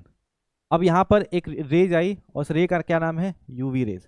यूवी रे आती है, ऑक्सीजन को जो है वो मॉलिक्यूल में तोड़ देती है, O और O हो जाता है। अब एक ही मॉलिक्यूल तो ऑक्सीजन का होगा नहीं, बहुत सारे होंगे, तो दूसरे O2 से ये O रिएक्ट कर लेता है और ये क्या बना देता है, O3 बना देता है। ये बात ध्यान रखिएगा। ओजोन कैसे बना, ऑक्सीजन से ही बना है, O3। और यही O3 जो होता है यूवी रेज को जो है एब्जॉर्ब करने लगता है। तो ये है यूवी रेज का बनने का मैकेनिज्म। यूवी रेज कैसे होती हैं, O2 के साथ बनता है, O3 हो जाता है। अब जो CFC हम रिलीज करते हैं, जो हमारे फ्रिज से, जो हमारे AC से CFC HFC निकलता है, वो इतने खतरनाक होते हैं कि वो O3 को ही ब्रेक डाउन करके O2 + O बना देते हैं। इसी वजह से CFC खतरनाक होते हैं और यहाँ पे जो होता है ओजोन लेयर का जो मोटाई है वो कम होता चला जाता है, ठीक है। तो गुड ओजोन जो होता है वो हार्मफुल यूवी रे से हमको प्रोटेक्ट करके रखता है। और इसके लिए जो इसके संरक्षण के लिए, प्रोटेक्शन के लिए एक प्रोटोकॉल किया गया था, उसका नाम था मॉन्ट्रियल प्रोटोकॉल। और मॉन्ट्रियल प्रोटोकॉल 16 सितंबर 16 सितंबर 1987 को किया गया था। इसीलिए 16 सितंबर को क्या मनाते हैं हम लोग, 16 सितंबर को ओजोन डे के नाम से मनाते हैं। तो ये बात याद रखिएगा, ओजोन डे कब मनाया जाता है, तो ओजोन डे 16 सितंबर को मनाते हैं। और 2016 में मॉन्ट्रियल प्रोटोकॉल को अमेंड किया गया था, और उस अमेंडमेंट का क्या नाम था, तो उस अमेंडमेंट का नाम था सर किगाली एग्रीमेंट। इसको भी लिख लीजिएगा, अमेंडमेंट का क्या नाम था, अमेंडमेंट का नाम था किगाली एग्रीमेंट। ये बात भी ध्यान रखिएगा, इसको बचा के रखना है, जो अच्छा होता है उसको बचा के रखना पड़ता है। और जो लेयर होती है, लेयर की मान लीजिए मोटाई इतनी है, धीरे धीरे देखा गया कि मोटाई तो कम होती चली गई, तो ये मोटाई नापा कैसे गया, किलोमीटर में तो नापा नहीं जाएगा, इसको डॉप्सन यूनिट में नापते हैं। तो ओजोन को नापने का पैमाना का क्या नाम है सर, तो ओजोन के पैमाना का नाम है डॉप्सन यूनिट। ये सारी बात हम सबको क्लियर हो चुकी है, आगे बढ़िए। अब ट्रोपोस्फीयर में क्या होता है, हमारे पास बहुत सारे वोलेटाइल ऑर्गेनिक कंपाउंड होते हैं जो इंडस्ट्रियल धुएं से निकलते हैं, वेहिकुलर इमिशन से निकलते हैं, छोटे छोटे हवा, अभी कंस्ट्रक्शन हो रहा है उससे जो पार्टिकल्स निकलते हैं उसको VOC यानी वोलेटाइल ऑर्गेनिक कंपाउंड कहा जाता है। नॉक्स के साथ मिलते हैं, नाइट्रोजन ऑक्साइड के साथ मिलते हैं, तो उसके बाद वो क्या बनाते हैं, पैन बनाते हैं, परऑक्सी एसिटिल नाइट्रेट बनाते हैं। क्या बनाते हैं, परऑक्सी एसिटिल नाइट्रेट, परऑक्सी एसिटिल नाइट्रेट बनाते हैं। और ये जो होता है ये इसको फोटोकेमिकल स्मोक के नाम से जानते हैं। और जब ये ऐसा बनता है तो O3 यहाँ से निकलता है, ओजोन निकलता है, इसी ओजोन को जो है बैड ओजोन के नाम से जानते हैं। फिर से समझिए, वोलेटाइल ऑर्गेनिक कंपाउंड जो इंडस्ट्रीज काम कर रही हैं उससे धुएं निकलते हैं, उससे कंस्ट्रक्शन हो रहा है तो उसमें कुछ निकल रहा है, कहीं पे फ्लाईओवर बन रहा है, कहीं पे कुछ हो रहा है, ठीक है। तो वो VOC जो हवा में तैरते रहते हैं उसको वोलेटाइल ऑर्गेनिक कंपाउंड कहा जाता है। नाइट्रोजन ऑक्साइड के साथ मिलता है, तो मिलने के बाद जो है वो परऑक्सी एसिटिल नाइट्रेट बनाता है और ओजोन निकालता है। यही जो ओजोन होता है ट्रोपोस्फियर के पास पाए जाते हैं। ये फोटोकेमिकल स्मॉग को एब्जॉर्ब करके रखते हैं, ट्रैप करके रखते हैं, तो हमको फॉग वगैरह देखने को मिलता है। हालांकि फॉग नहीं होता है, अब विजिबिलिटी डाउन हो जाती है, AQI खराब होने लगता है, तो ये पैन की वजह से होता है, परऑक्सी एसिटिल नाइट्रेट की वजह से होता है। और जो O3 बनता है ये O3 एब्जॉर्ब करने का काम करता है, ट्रैप करने का काम करता है, और ये जो हमारे लिए अच्छा नहीं है। हमारे लिए अच्छा क्यों नहीं है? क्योंकि ग्लोबल वार्मिंग बढ़ा रहा होता है, इसीलिए इस O3 को ओजोन के नाम से जानते हैं। तो कहने का मतलब जीवन का सीख क्या है? भैया जो हमारे काम आता है वही हमारे लिए अच्छा होता है। अगर आप हमारे काम नहीं आ रहे हैं तो आप हमारे लिए अच्छे नहीं हैं। जीवन का एक ही नियम है, तो आप लोगों के काम आइए या ना आइए, आप पहले खुद के काम आइए। जब आप खुद के काम आएंगे तभी आप दूसरों के काम आएंगे। जब आप पढ़ोगे, ठीक है, जब तक पढ़ोगे नहीं तब तक कोई समस्या नहीं है, समझ में आएगी। पढ़ोगे तो समझोगे कि जीवन कैसा है। पढ़ोगे तो समझोगे हम जैसा सोचते हैं जिंदगी वैसी नहीं है।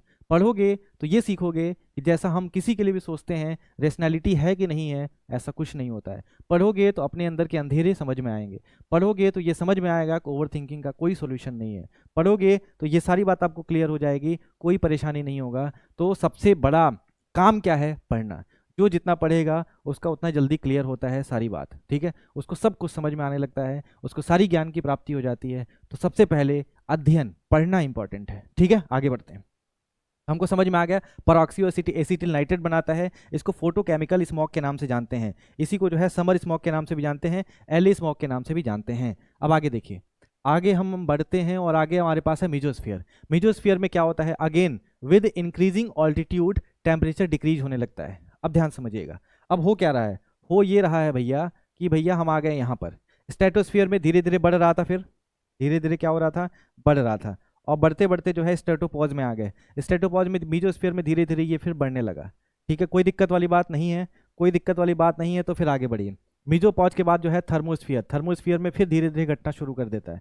पहले जो है घटना शुरू कर देता है, थर्मोस्फियर में बढ़ता है, बढ़ने के बाद घटना शुरू कर देता है। हम आगे बात करेंगे, फिर मोटी मोटी बात समझिए पहले।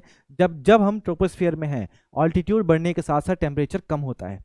जब हम स्ट्रेटोस्फियर में हैं, ऑल्टीट्यूड बढ़ने के साथ टेम्परेचर बढ़ता है। जब हम मीजोस्फियर में हैं तो टेम्परेचर फिर घटना शुरू करता है और सबसे कूलेस्ट लेयर बनाता है। उसके बाद थर्मोस्फियर में फिर थोड़ा सा बढ़ता है, फिर घटना शुरू कर देता है, और उसके बाद टेम्परेचर घटता ही चला जाता है। तो ये सारी बात हम सबको क्लियर हो गया है। हाँ, बैड ओजोन के लिए एक प्रोटोकॉल किया गया था ताकि बैड ओजोन को हटाया जा सके अपने मार्केट से, और उसका क्या नाम था? उसका नाम था गुथेनबर्ग प्रोटोकॉल। तो ये बात ध्यान रखिएगा, गुटेनबर्ग या गुथेनबर्ग प्रोटोकॉल किससे रिलेटेड है? तो बैड ओजोन।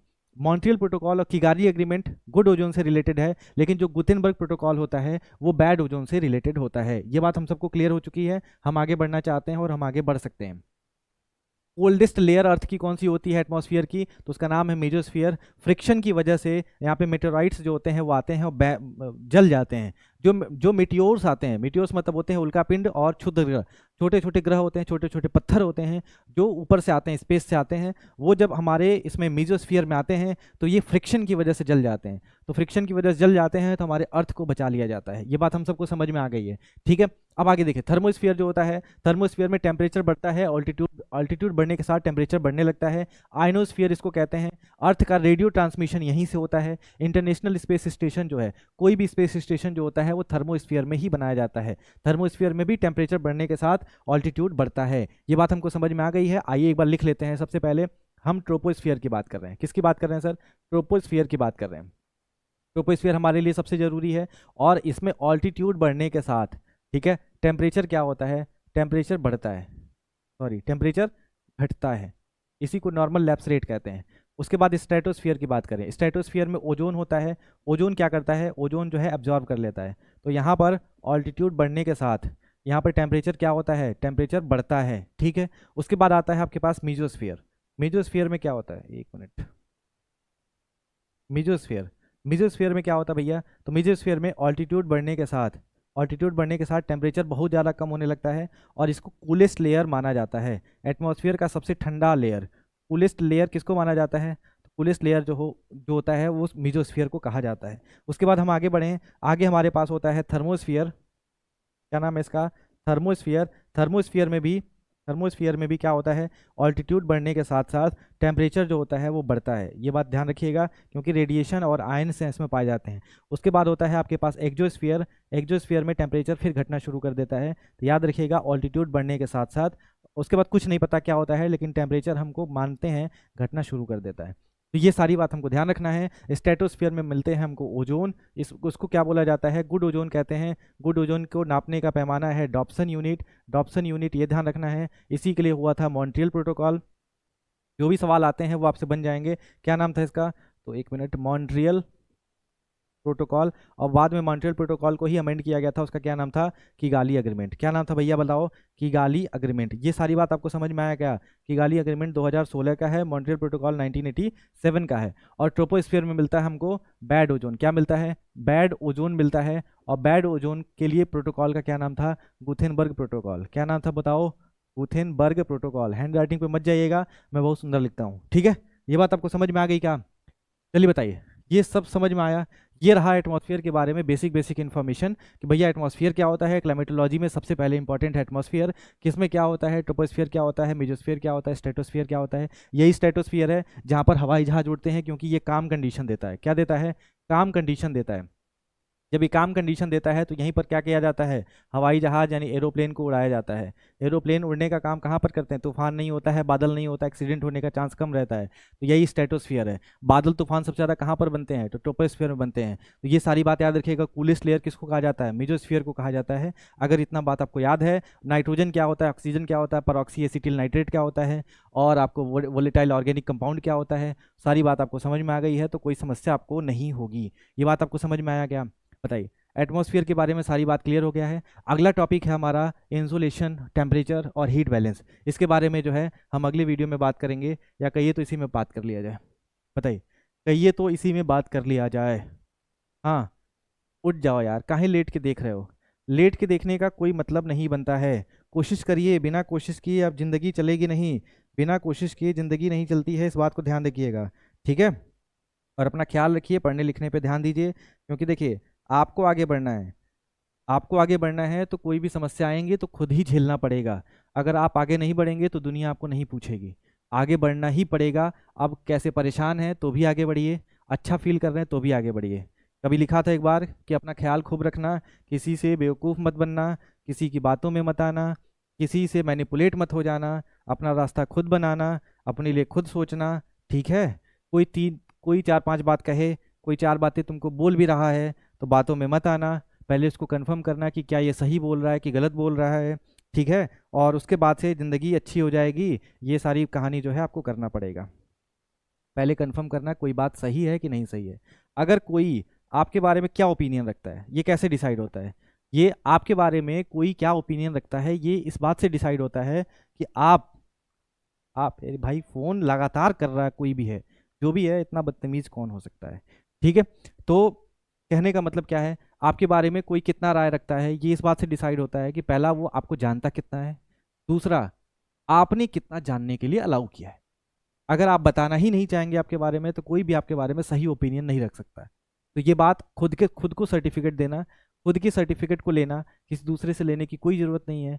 दिल पे हाथ रख के मन की आंखों से खुद को देखना, अगर आप सही हैं तो दुनिया कुछ भी बोलती रहे, फ़र्क नहीं पड़ता है। अगर आप गलत हैं तो प्लीज़ उसको सही करने की कोशिश करना।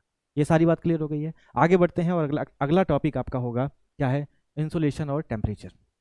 What do you mean by insolation, incoming solar radiation, जो सन से आती हैं, सन की रेज आती हैं, उसको इंसोलेशन कहा जाता है। इनकमिंग आने वाली, सोलर मतलब सन और रेडिएशन मतलब रेडिएशन। तो हमने यहाँ से ले लिया इन, यहाँ से ले लिया सोलर, और यहाँ से ले लिया TION, इंसोलेशन। इंसोलेशन का मतलब क्या होता है, इंसोलेशन का मतलब होता है सन से जो रेज पृथ्वी पर आती हैं, इसी को हम लोग क्या बोलते हैं, इंसोलेशन कहते हैं। और ये इलेक्ट्रोमैग्नेटिक रेडिएशन के फॉर्म में आती हैं। किस फॉर्म में आती हैं, इलेक्ट्रोमैग्नेटिक रेडिएशन के फॉर्म में आती हैं। अब वापस आइए, वापस आएंगे तो इंसोलेशन के बारे में। इलेक्ट्रोमैग्नेटिक रेडिएशन क्या होता है, EM जो होता है वो आपका वेवलेंथ पे डिपेंड करता है। जैसे यहाँ पे देख रहे होंगे, यहाँ पर वेवलेंथ लंबा है, ठीक है, यहाँ पर वेवलेंथ छोटा है, ठीक है। इस तरह का वेवलेंथ, एक आपको पिक्चर दिखाते हैं, ये देखिए। यहाँ पर अगर ध्यान से आप देखेंगे, कौन सा पेन ले, हाँ ये देखो, यहाँ पर देखेंगे खूब लंबा वेवलेंथ चल रहा है, ठीक है। यहाँ पर वेवलेंथ जो होता है छोटा हो जाता है। इसका मतलब क्या है, फॉर्मूला क्या कहता है, फॉर्मूला हमारा कहता है E is equal to HC upon lambda, यही फॉर्मूला है। इसका मतलब क्या, लेमडा मतलब होता है वेवलेंथ, अगर E मतलब होता है एनर्जी। अगर एनर्जी ज़्यादा है तो यहाँ पर वेवलेंथ कम होता है, अगर एनर्जी कम है तो वेवलेंथ ज़्यादा होता है। ये बात ध्यान रखिएगा, कोई समस्या आपको, कोई परेशानी नहीं आएगी। अगर एनर्जी किसी में ज़्यादा है तो वेवलेंथ कम होता है, अगर एनर्जी किसी में कम है वेवलेंथ ज़्यादा होता है।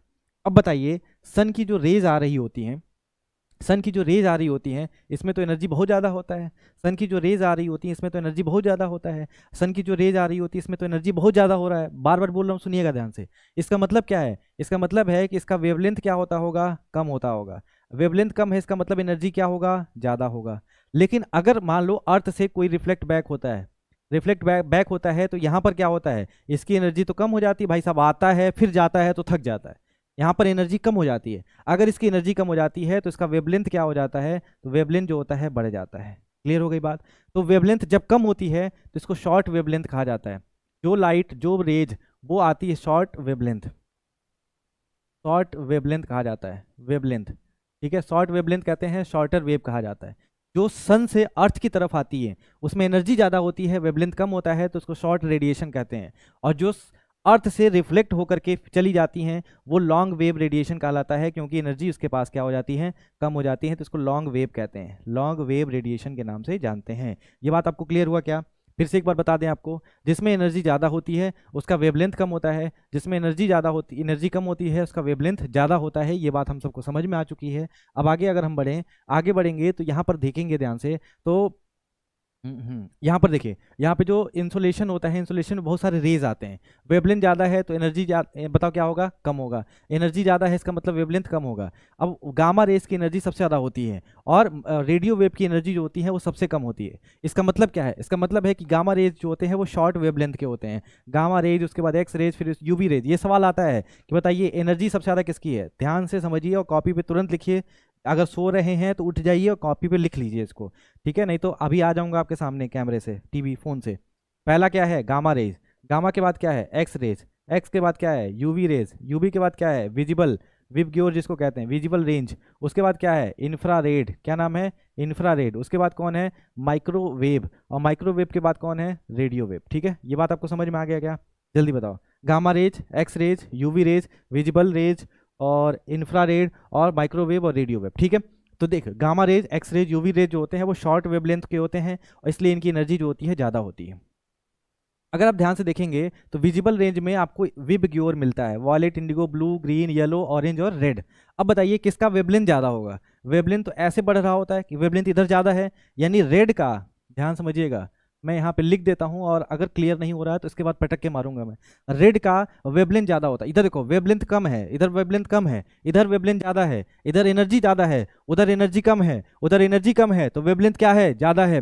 जिसकी एनर्जी कम उसका वेवलेंथ ज़्यादा, जिसकी एनर्जी ज़्यादा उसका वेवलेंथ कम। ठीक है, एनर्जी ज़्यादा तो वेवलेंथ कम, एनर्जी कम तो वेवलेंथ ज़्यादा। अब बताओ विबग्योर में आप ऐसे ही तो चलोगे ना, ऐसे ही चलोगे तो इसका एनर्जी ज़्यादा होगा। वायलेट की अगर हम बात करें, वायलेट की एनर्जी ज़्यादा होती है कंपेरेटिवली। विबग्योर को मैं कंपेयर कर रहा हूँ, इनकी एनर्जी ज़्यादा होती है, तो वायलेट का वेवलेंथ क्या होता है? वेवलेंथ जो होता है वो कम होता है।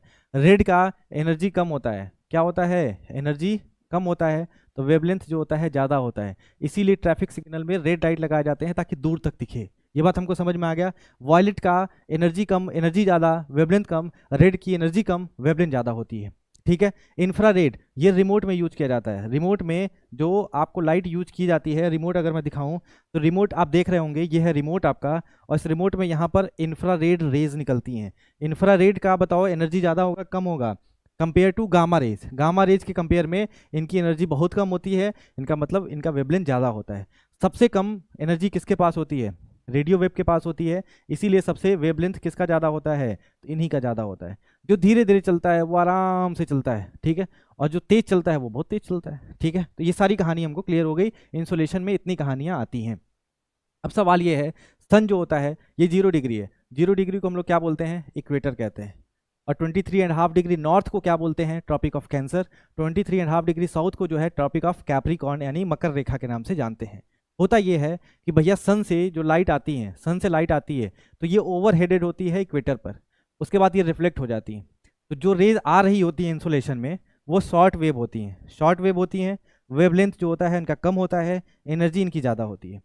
और जो यहाँ से जा रही होती हैं, रिफ्लेक्ट हो रहा होगा, बार बार बता रहा हूँ एक ही बात को ध्यान समझिएगा, तो उसका क्या होता है? उसका जो होता है वेवलेंथ ज़्यादा होता है और इसकी एनर्जी, वेवलेंथ ज़्यादा होता है और इसकी एनर्जी क्या होती है? कम होती है। तो पूछा जाएगा सन से जो रेज आती हैं वो शॉर्ट वेवलेंथ होती हैं, शॉर्ट वेव होती हैं, एनर्जी उनकी ज़्यादा होती है।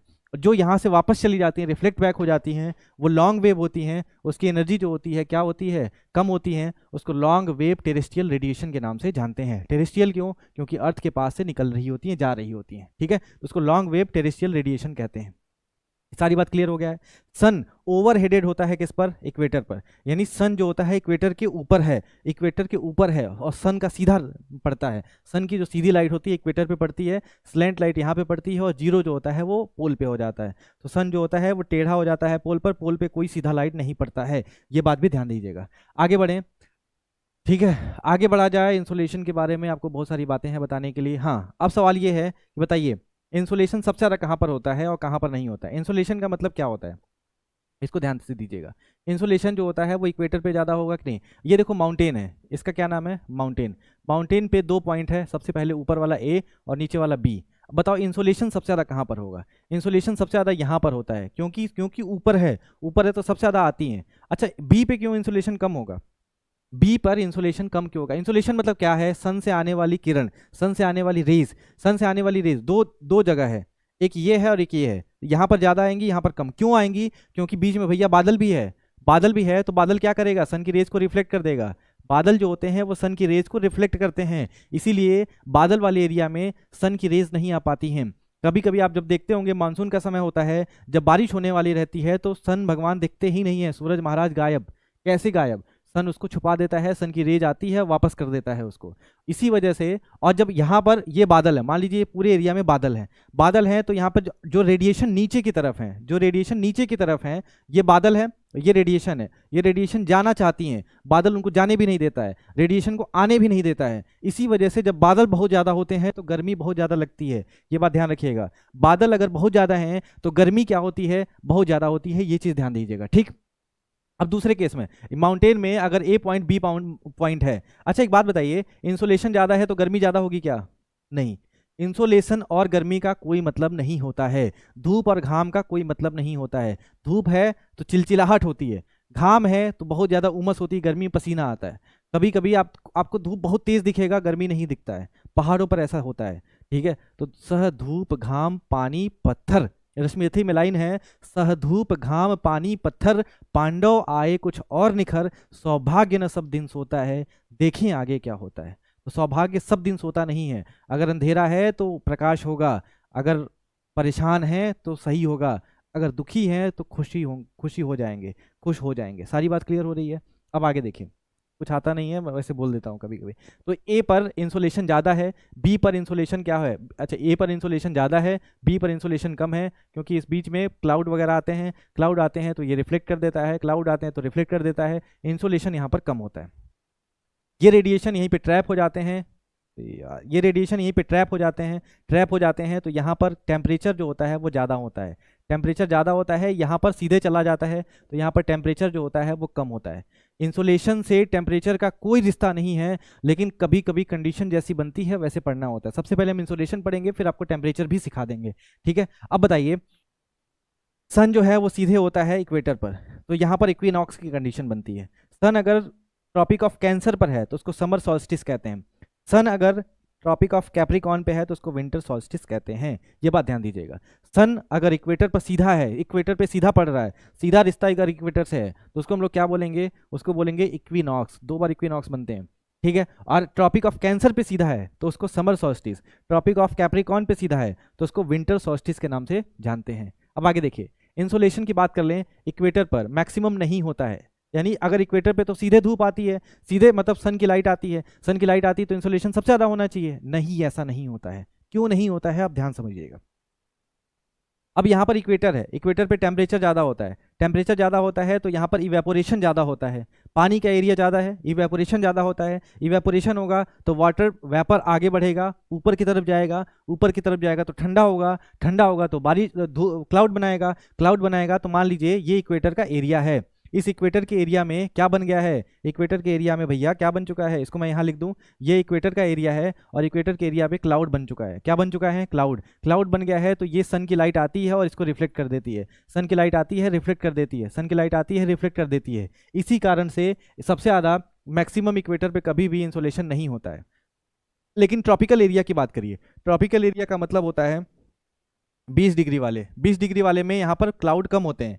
जब क्लाउड कम होते हैं तो सन की लाइट सीधे आ जाती है, और सीधे आ जाती है तो इंसोलेशन मैक्सिमम कहाँ पर होता है, ट्रॉपिकल एरिया में होता है। तो ये बात ध्यान रखिएगा, कभी भी कोई भ्रम में मत बैठिएगा कि सबसे बढ़िया तो ये तो सीधे सन भगवान कहाँ आ रहे हैं, तो वो आ रहे हैं भूमध्य रेखा यानी इक्वेटर पर, इक्वेटर पर इंसोलेशन ज़्यादा होगा। नहीं, ऐसा नहीं होता है। इक्वेटर पर कभी भी इंसोलेशन ज़्यादा नहीं होता है, क्योंकि क्या होता है, क्लाउड। 2 बार वीडियो को देखिएगा कम से कम, नहीं तो समझ में एकदम नहीं आएगा।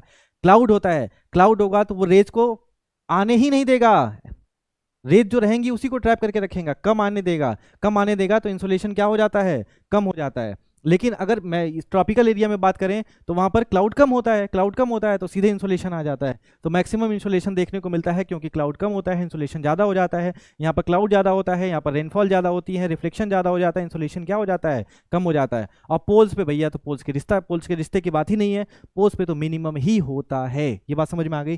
चलिए अब ध्यान से देखिएगा, 2 क्लाउड, एक थिन क्लाउड होते हैं और एक होते हैं थिक क्लाउड, मोटे और पतले। जो ऊपर की तरफ, बहुत ज़्यादा ऊपर की तरफ दिखेंगे वो थिन क्लाउड होता है, जो नीचे दिखेगा वो थिक क्लाउड होता है। जब थिक क्लाउड ज़्यादा है तो रिफ्लेक्शन ज़्यादा है, तो वहाँ पर इंसोलेशन कम हो जाता है। यही कारण है बारिश जब होने वाला रहता है, निम्बो स्टेटस और क्यूमुलो निम्बस क्लाउड बनते हैं। जब, ध्यान से समझिएगा, क्लाउड के बारे में आगे बताऊंगा। निम्बो स्टेटस या क्यूमुलो निम्बस क्लाउड बनते हैं, वो क्लाउड नीचे की तरफ रहते हैं, नीचे हैं तो ठीक है तो वो इंसुलेशन को आने नहीं देंगे, वो पहले ही भगा देते हैं, आने ही नहीं देते हैं। तो यहाँ पर क्या बन जाता है, अरे यार, थिक क्लाउड बन जाता है। भाई सब जिसका भी फोन है ना, क्या बोलूँ मैं, थिन क्लाउड की अगर हम बात करें, तो यहाँ पर इंसुलेशन ज़्यादा होता है, क्योंकि वो ठीक है भैया आ जाओ सबको हम बुला लेंगे, तो यहाँ पर इंसोलेशन जो होता है वो ज़्यादा हो जाता है। ये बात समझ में आ गई। अब अल्बीडो क्या होता है, रिफ्लेक्टिंग कैपेसिटी को अल्बीडो के नाम से जानते हैं। फ्रेश स्नो, थिक क्लाउड, इस समय रिफ्लेक्शन ज़्यादा होता है, अल्बीडो ज़्यादा हो जाता है। ये सारी बात हम सबको क्लियर हो चुकी है। अब आगे बढ़िए, यहाँ पे कुछ छूटा तो नहीं है। एंगल ऑफ सनलाइट जहाँ पे ज़्यादा होता है वहाँ पर क्या होता है, इंसोलेशन ज़्यादा होता है। Duration of day and night, बताओ, दिन ज़्यादा होगा तो सनलाइट ज़्यादा होगा तो इंसोलेशन ज़्यादा होता है। उसके बाद रोटेशन रिवोल्यूशन ऑफ अर्थ पे भी डिपेंड करता है, आगे समझेंगे हम लोग। ट्रांसपेरेंसी ऑफ एटमॉस्फेयर, बादल कम है, बादल ज़्यादा है, बादल ज़्यादा है तो इंसोलेशन कम होता है, बादल कम है तो इंसोलेशन ज़्यादा होता है। और उसके बाद सनस्पॉट होता है, सनस्पॉट की कहानी बाद में समझिएगा, सनस्पॉट क्या होता है, कैसे होता है, उसकी कहानी बाद में। फिलहाल याद रखिएगा ये सारी चीज़ें जो है आपको क्लियर हो चुकी हैं। अब आगे देखिए कितना इंसुलेशन आता है, तो 2 लैंगले पर मिनट आता है, ठीक है। 2 ग्राम कैलोरी पर मीटर स्क्वायर पर मिनट, ठीक है।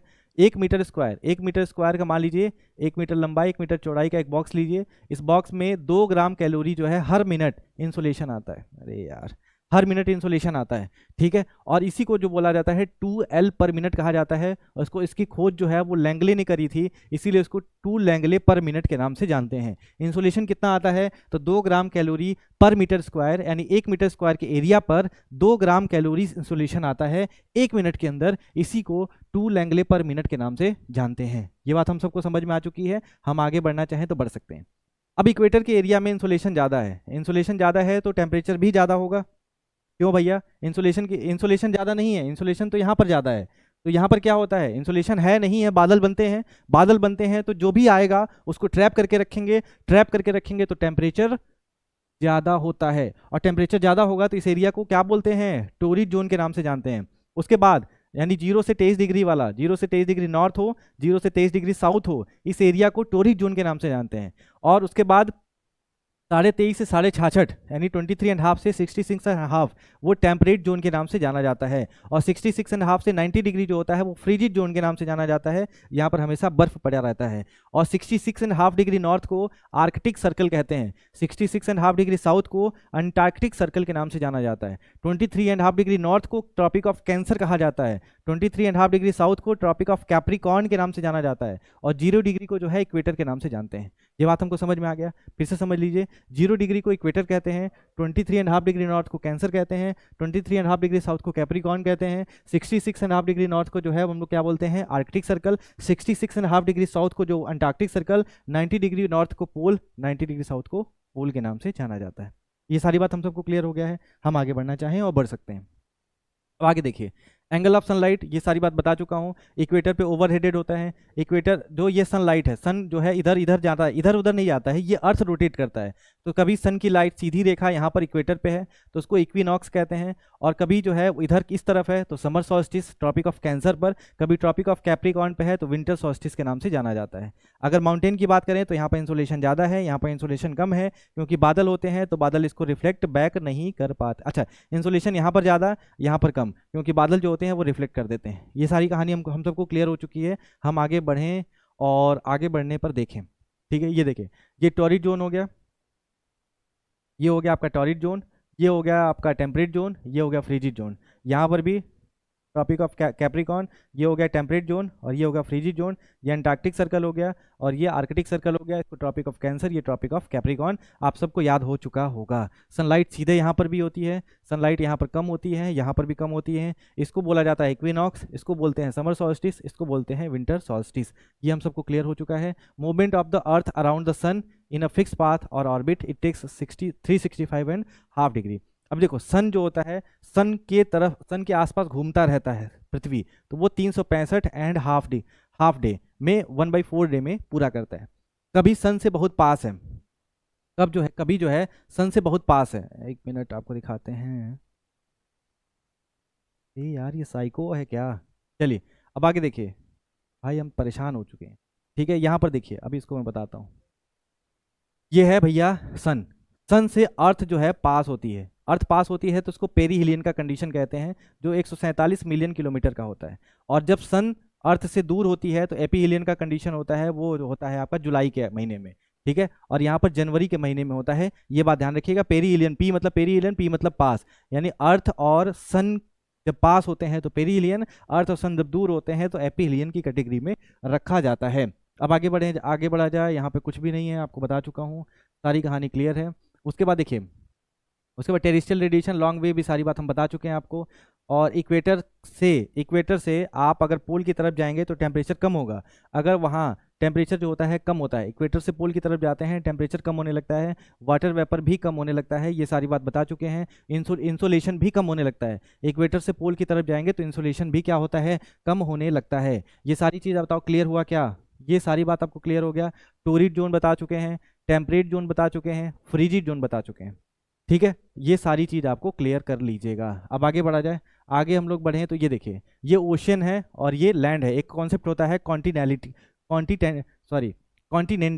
कॉन्टिनेंटैलिटी। अब आगे क्या होता है, पानी जो होता है ना, वाटर की जो स्पेसिफिक हीट होती है, वाटर की जो स्पेसिफिक हीट होती है, कौन सी हीट? स्पेसिफिक हीट, ध्यान से समझिएगा।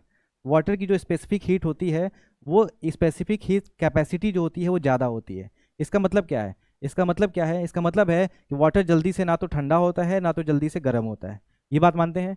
जितनी धीरे धीरे वो वाटर गर्म होता है उतना धीरे धीरे ही ठंडा होता है। स्पेसिफिक हीट कैपेसिटी जिसकी ज़्यादा होती है वो ना तेज़ी से गर्म होता है ना तेज़ी से क्या होता है, ठंडा होता है। ये बात हमको समझ में आ गया। अब होता क्या है, ये मान लीजिए ओशन का एरिया है। ओशन के एरिया में क्या होता है, अगर इंसोलेशन ज़्यादा आता है तो टेम्परेचर जल्दी से नहीं बढ़ता है। लेकिन यहाँ पर ये कॉन्टिनेंट का एरिया है तो टेम्परेचर आता है, इंसोलेशन आता है, टेम्परेचर जो हो जाता है बढ़ जाता है। तो कॉन्टिनेंटैलिटी का मतलब क्या होता है, ये मान लीजिए कोई स्पेस है जो चारों तरफ से लैंड से घिरा हुआ है, और लैंड पे जो है टेम्परेचर बढ़ता है, टेम्परेचर तेज़ी से जल्दी से बढ़ता है, तेज़ी से बढ़ेगा तो इस एरिया का भी टेम्परेचर बढ़ाने लगता है।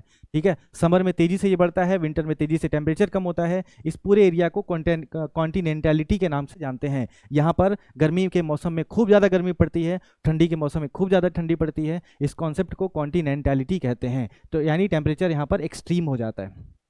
ठीक है, और यहाँ पर क्या होता है, पानी में पहली बात स्पेसिफिक हीट कैपेसिटी ज़्यादा होती है। तो उसकी वजह से क्या होता है, उसकी वजह से होता है ये है कि वो पानी ना जल्दी ठंडा होता है ना तो जल्दी गर्म होता है। ये बात हो गई क्लियर। उसके बाद थर्मल रेगुलेशन भी होता है। अरे यार भाई क्लास ले रहा हूँ यार। ठीक है, थर्मल रेगुलेशन होता है, स्पेसिफिक हीट कैपेसिटी ज़्यादा होता है। ऊपर वाला पानी कभी नीचे चला जाता है, नीचे वाला कभी ऊपर हो जाता है। इस वजह से भी पानी का टेम्परेचर जो हो जाता है वो नॉर्मल नहीं हो पाता, मतलब वो बढ़ नहीं पाता है। तो ये बात ध्यान रखिएगा। इसके बाद आता है आपका, इसके बारे में बात कर लेते हैं। होता क्या है, होता ये है कि जैसे मान लीजिए ये है आपका अर्थ का सरफेस। अर्थ के सरफेस पे यहाँ पर एक एयर पार्सल है, यहाँ पर भी एक एयर पार्सल है, यानी हवा है इधर, हवा है इधर। तो ये क्या करता है, ये इसको बढ़ाता है, ठीक है। यानी यहाँ पर अगर टेम्परेचर ज़्यादा होगा तो ये इसको बढ़ाएगा, इसको बढ़ाता है तो इसको क्या बोला जाता है, जब किसी की वजह से कोई बढ़ता है, इस सरफेस ने हवा के टेम्परेचर को बढ़ाया, इसको हम लोग क्या बोलते हैं, इसको हम लोग कंडक्शन कहते हैं। और जब रेडिएशन आता है तो ये सन की लाइट आ रही है और टेम्परेचर बढ़ा रहा है तो इसको रेडिएशन के नाम से जानते हैं। ये बात हमको क्लियर हो गया क्या? तो बताइए, कभी भी पूछा जाएगा atmosphere is mainly heated by conduction, convection और रेडिएशन। तो कंडक्शन क्या होता है, ये है आपका अर्थ का सरफेस। अर्थ के सरफेस पर यहाँ पर एक जो एयर पार्सल है, एयर को क्या करता है, ये गर्म करता है, गर्म करता है, ये सरफेस गर्म कर दिया इसको, जो कांटेक्ट में होगा वो गर्म होगा, जो गर्म होगा वो ऊपर की तरफ जाएगा, जाएगा कि नहीं जाएगा बताओ? ऊपर की तरफ जाएगा, ऊपर जाएगा तो और हवा को गर्म करता जाएगा, और धीरे धीरे, और हवा जो देखिए होता क्या है ना, हवा जो होता है, एयर पार्सल जो होता है वो हीट का एक तरह से कंडक्टर अच्छा नहीं होता है। तो पहले वाले एरिया को यहाँ पर अगर मैं आपको बताऊँ, ये देखिए, ये है आपका सरफेस, सरफेस पे एयर पार्सल होते हैं, ठीक है, हवा है। अब यहाँ पर क्या करता है, ये हवा को गर्म करता है, हवा को गर्म कर रहा है, हवा को गर्म कर रहा है, उसके बाद भी एयर पार्सल होंगे सारे, ठीक है, ये एयर पार्सल हैं। ये एयर पार्सल क्या करते हैं, ध्यान से समझिएगा, ये एयर पार्सल जो होते हैं वो हीट का गुड कंडक्टर नहीं होते हैं, हीट का गुड कंडक्टर नहीं होता है, यानी वो हीट ट्रांसफ़र नहीं करता है। तो ये गर्म हुआ, लेकिन ये गर्म नहीं होता है, ये गर्म नहीं होता है, ये हवा ऊपर की तरफ जाती है, ऊपर की तरफ जाती है, और ये जो ऊपर की तरफ जाने लगता है तो ये जो होता है कंडक्शन से कन्वेक्शन बन जाता है। धीरे धीरे जब हवा गर्म होती है ऊपर की तरफ जाती है, जब ऊपर की तरफ जाती है तो ध्यान से देखिएगा, ऊपर की तरफ जाती है तो ऊपर जाकर के यही हवा नीचे की तरफ जब ठंडा हो जाती है, ठंडा हो जाती है तो भारी हो जाती है। जब गर्म है तो हवा हल्की है तो ऊपर की तरफ जाती है, जब वो ठंडा हो जाता है तो हवा भारी हो जाती है, हवा जैसे ही भारी हो जाती है वो नीचे की तरफ आती है, नीचे की तरफ आती है तो जैसे ऊपर गया, कोई मेरे सिर पे था, सिर पे भार था, सिर पे भार था, मैंने सिर से भार हटा दिया, सिर से भार हटा दिया तो यहाँ पर क्या बन गया, लो प्रेशर, और वही जब ठंडा होकर नीचे की तरफ गिरा तो यहाँ पर क्या बन गया, हाई प्रेशर बन गया। बात समझ में आ रही है? तो जब हवा ऊपर की तरफ गई तो यहाँ पर लो प्रेशर जोन बनता है, लो प्रेशर जोन बनता है तो साइक्लोनिक कंडीशन होती है, तो यहाँ पर क्लाउड्स बनते हैं और रेनफॉल होती है। कैसे? हवा जो होती है वो गर्म होती है तो ऊपर जाती है, उसके पास वाटर वेपर होता है, वाटर वेपर होता है तो टेम्परेचर बढ़ता है, तो टेम्परेचर बढ़ता है तो वाटर वेपर ड्रॉपलेट बनाती है, वाटर ड्रॉपलेट बनाती है तो वो क्लाउड बनाते हैं, क्लाउड बनाते हैं तो बारिश होती है। साइक्लोनिक कंडीशन है, स्टेबिलिटी नहीं होती है इस कंडीशन में। जब लो प्रेशर एरिया है वहाँ पे स्टेबिलिटी नहीं होती है, लेकिन अगर ये ठंडा होकर के नीचे गिर रहा है, नीचे गिर रहा होता है तो कोई दिक्कत नहीं है, तो यहाँ पर जो है क्लाउड नहीं बनता है, यहाँ पर बारिश नहीं होती है, यहाँ पर एंटी साइक्लोनिक कंडीशन बनता है, और ये एटमॉस्फेयर स्टेबिलिटी का काम करता है। हाई प्रेशर जोन हमेशा एटमॉस्फेरिक स्टेबिलिटी को बताता है, और लो प्रेशर जोन हमेशा जो होता है वो एक तरह से एटमॉस्फेरिक इनस्टेबिलिटी को बताता है। ये सारी बात क्लियर हो गई है? फिर से समझ लीजिए, जब हवा गर्म होती है तो ऊपर की तरफ जाती है, ऊपर की तरफ जाएगी तो हवा में वाटर वेपर होते हैं, वाटर वेपर जो जब ठंडा होंगे तो वाटर ड्रॉपलेट बनाते हैं, वाटर ड्रॉपलेट बनाते हैं तो वो क्लाउड बनाते हैं, क्लाउड बनाते हैं तो बारिश होती है। तो उस कंडीशन में आप कुछ नहीं कह सकते यहाँ पे क्या होने वाला है। यानी लो प्रेशर जोन हमेशा जो होता है एटमॉस्फेरिक इनस्टेबिलिटी को दिखाता है। लेकिन अगर हाई प्रेशर है, हवा नीचे से ऊपर से नीचे की तरफ आ रही है, नीचे की तरफ सबसाइड हो रही है, तो एटमॉस्फेरिक स्टेबिलिटी का कंडीशन होता है, कोई क्लाउड नहीं बनता है, कोई बारिश नहीं आता है, और ये एंटी साइक्लोनिक कंडीशन बनाता है। ये बात हमको समझ में आ गया? बताओ समझ में आया कि नहीं आया?